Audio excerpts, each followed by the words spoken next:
मैं राजकुमार आपके साथ एक बार फिर गाजीपुर बॉर्डर से, जहां पर मेरे साथ भंते सुमित जी मेरे साथ हैं। भंते जी, तो भंते जी, आप पूरे आंदोलन किसान का जो चल रहा है, किसान और सरकार की कई बार बैठक हो चुकी है, लेकिन किसान और सरकार कोई भी पीछे हटने को तैयार नहीं है। किस तरह से देख रहे हैं आप किसान को?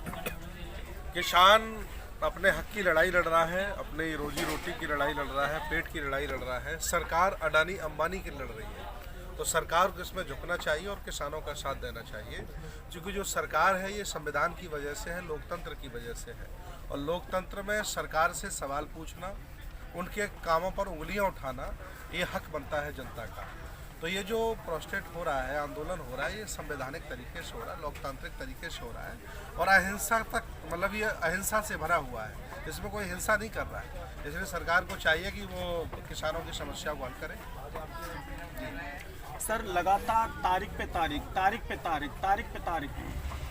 बढ़ती जा रही है। अगली तारीख 15 है, क्या कोई समाधान निकल के आएगा?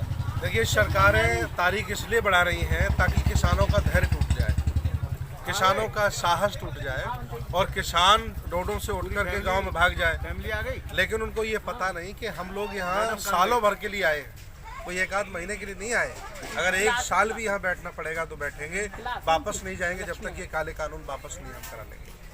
क्या लग रहा है 15 तारीख के बाद भी कोई नई तारीख निकल के आएगी? मुझे उम्मीद है कि 15 तारीख को ये लोग किसानों के दरवाजे में मत्था टेक लेंगे और अपना ये बिल वापस ले लेंगे। अहंकारी सरकार झुक जाएगी, मुझे पूरी उम्मीद है। सर, लगातार कड़ी ठंड में 70 के आसपास किसान शहीद हो गए हैं, किस तरह से देख रहे हैं? एक्चुअली जो किसान शहीद हुए हैं उनसे मैंने निवेदन किया है कि वो सरकार के खिलाफ, सरकार में बैठे लोगों के खिलाफ FIR दर्ज कराएं, 302 का केस करवाएं और मेहनत करके उन्हें जेल भिजवाने का काम करें। क्योंकि जो किसान यहाँ शहीद हो रहे हैं वो सरकार की मंशा की वजह से हो रहे हैं, ये उनकी जिम्मेदारी है, इसकी भरपाई उन्हीं को करनी पड़ेगी।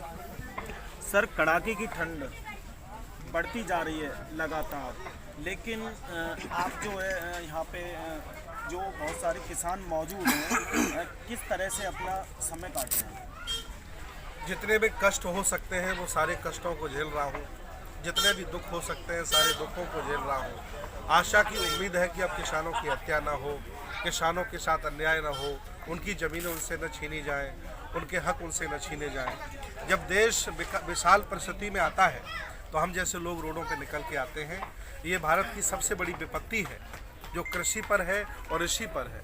ऋषियों का भी चरित्र लांछन इन्होंने किया, अब ये कृषि को लूटना चाह रहे हैं। इन्होंने ट्रेनें बेच डाली, हवाई जहाज, हवाई अड्डे बेच डाले, किसी भी अस्पताल में डॉक्टर पूरे नहीं हैं, किसी भी कह सकते डिग्री कॉलेज में प्रोफेसर पूरे नहीं हैं। 2-2 करोड़ रोजगार का वायदा किया, सब बेचारे हमारे युवा बेरोजगार घूम रहे हैं, पकौड़े बेचने का सलाह उनको दे रहे हैं। तो आज देश बहुत बुरी परिस्थिति में है, इसलिए हम लोग रोड पे निकल के आए। सर, वो कहते हैं कि अच्छे दिन आएंगे, बुलेट ट्रेन भी चलानी है, डिजिटल इंडिया बनानी है, किस तरह से? बुलेट ट्रेन चलाएंगे वो तो एक अच्छी बात है, वो लोग चाहे चला सकते हैं, लेकिन उसके पहले भी बहुत ज़रूरतें हैं, उनको पूरी करनी चाहिए। वो ज़रूरतें रोज़गार की हैं, वो ज़रूरतें भुखमरी की हैं। अब हमारा देश शिक्षा में पिछड़ता चला जा रहा है, हमसे कम GDP वाले देश शिक्षा में आगे हैं हमसे। एक दौर था नालंदा, तक्षशिला, उदंतपुरी, विक्रमशिला जैसे विश्वविद्यालय हमारी संस्कृति ने बना के भारत को दिए थे। आज एक भी इनका ऐसा विश्वविद्यालय नहीं जो टॉप 100 में भी शामिल हो। हर जगह ये मुँह की खाते हैं, हर जगह इनको गालियाँ मिलती हैं, हर जगह लोग थूका जा रहा है, लेकिन इतने बड़े बेशरम लोग हैं ये कि समझ में नहीं आ रहा। तो हम गाजीपुर बॉर्डर से जो आपको तस्वीर दिखा रहे थे, मेरे साथ सुमित भंते जी थे। तो लगातार आप तक हम तस्वीर जो पहुंचाने के प्रयास कर रहे हैं। मेरे साथ समीर खान के साथ राजकुमार की रिपोर्ट।